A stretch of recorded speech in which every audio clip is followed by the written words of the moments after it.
Men fall in love with women who do not need them.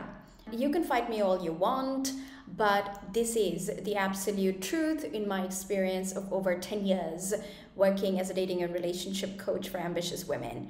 Now, of course, there's lots of men on my channel as well, and I know the comments will come straight away. No, we love to be needed, we want you to want us, and all of that. The juice is in the nuances, so let's talk about the nuances. Every man wants to be needed by the woman he has chosen to love, by the woman he feels immense amounts of attraction for.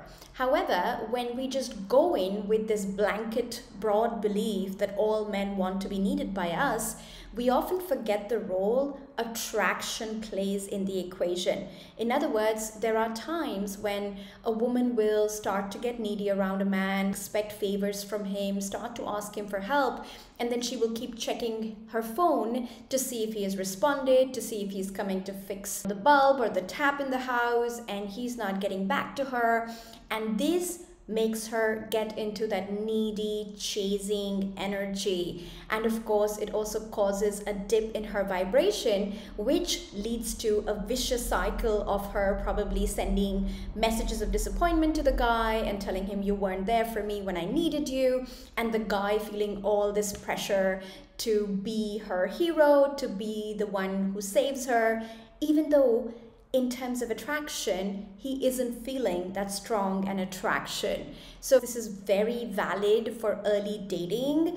I don't want you to go in with the belief that all men want to be needed by you. I want you to go in with the belief that a man wants to be needed by the woman he feels attraction for. So you are far better and more powerful in your feminine energy when you focus on what creates attraction within men, because when you are getting the attraction piece of the puzzle right, which means he actually wants to please you, he actually wants to be your hero, then men love to be needed. But the minute you go in just hoping and expecting that all men are there to save you, to help you, you are going to be deeply disappointed. And this is not just true for early dating. I know so many clients who are in long-term relationships where they have felt repeatedly disappointed by how their men have let them down, because these women followed the principle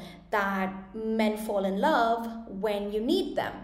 And again, that is true, but of course this equation has the nuance. How attracted is your boyfriend, your partner, your fiance, or your husband feeling to you in the relationship right now? How much of a polarity is existing, masculine, feminine, between the two of you? What is your communication like? What is the emotional attraction like?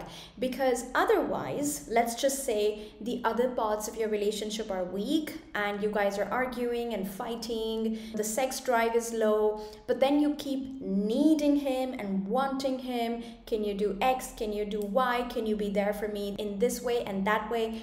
And he is not feeling that inspiration from within to do all of those things.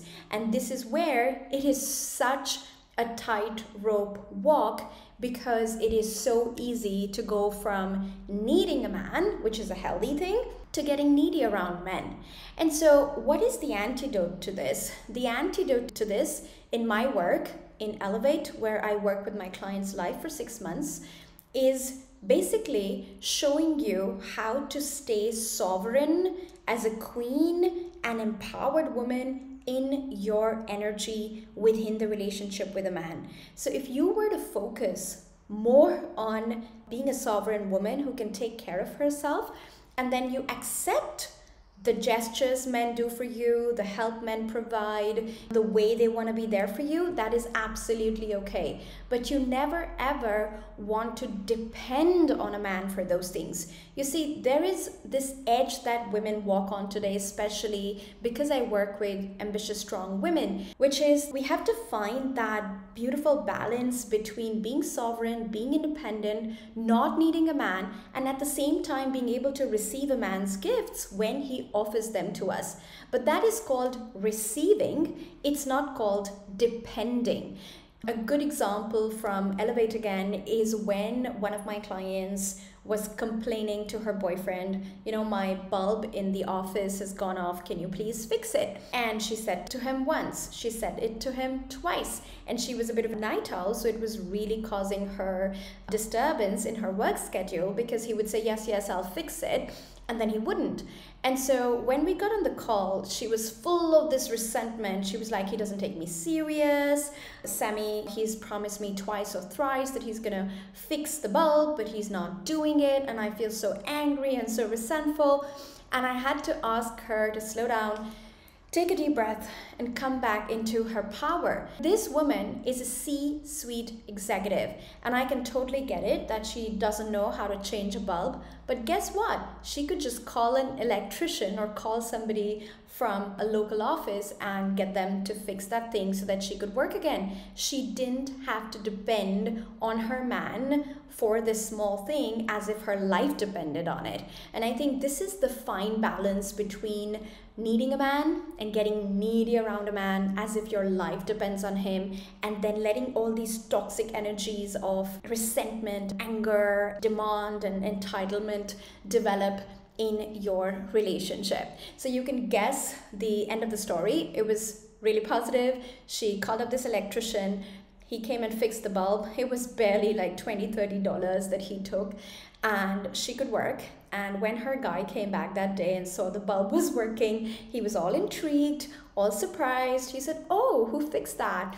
And they had this little jokey conversation where she said to him, well, I thought you were really busy, so I just called the local electrician. And we were talking on the Elevate call, and she was like, Sami, the electrician was also hot, so plus point.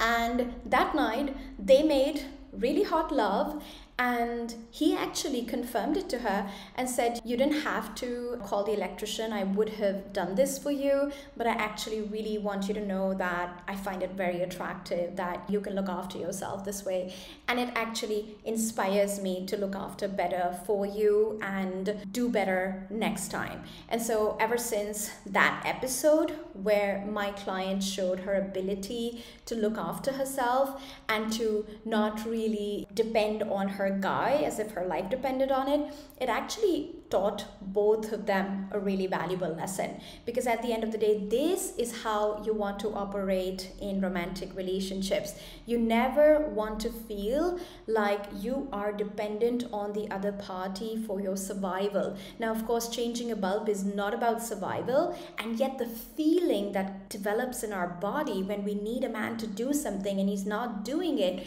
is exactly that feeling, like I need him to do that.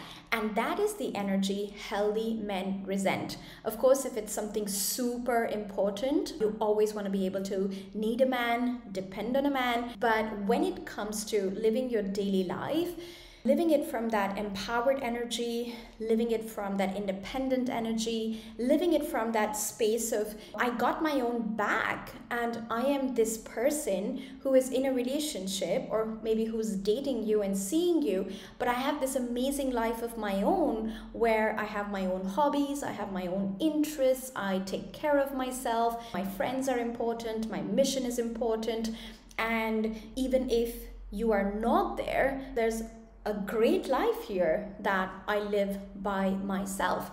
And so this is really the healthy energy to nail inside of a relationship, because it frees both parties from codependency. It says, for as much as I can, I'm here to be a whole person without you. And everything you give to me is a gift I warmly welcome. Now, men might tell you, this is not true. We like nurturing women. We like women who can't be without us.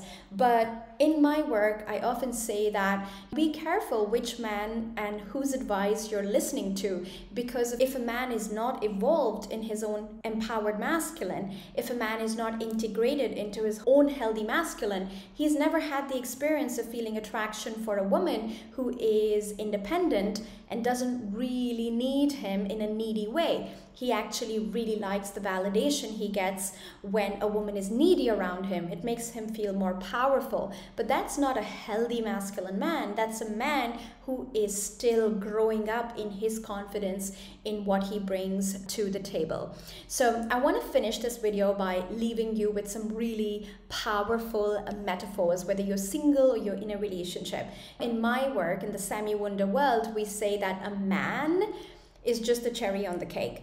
If a woman can always remember this, if she is the main meal, she is the cake, and a man is just the cherry on the cake, it helps you nail the energy of not needing a man for survival, but being able to receive whatever goodness, whatever acts of service, whatever gifts he has to offer from a happy space. So a man in the Sami Wunder world is never the main meal. He's always only the dessert. He's never the cake. He's always the cherry on the cake. And I'm going to leave you with this. Think about creating your life and your energy, whether you're single or married for many years or in a relationship. Create the energy of, this is my life and it's one big party and it's amazing and it's busy and it turns me on, and you're always welcome to it as a guest. Okay, and I'm always happy to receive any flowers, any gifts you bring to it, but I am the party. I am the one whose life is the center of my universe, and I'm very capable of supporting myself here. I'm very capable of giving myself all the good things, and you're always welcome to join the party, contribute, and add value to my life. Now, when you live your life this way, men will fall in love with you because this is just supremely attractive from an evolutionary perspective. Every man, no matter how much he fights me on this, is going to find such a woman attractive because she doesn't need him, and yet what he gives to her, she can happily and joyfully receive. If this video was helpful, give me a like, leave me a comment, subscribe to my channel, and I'll see you again next week.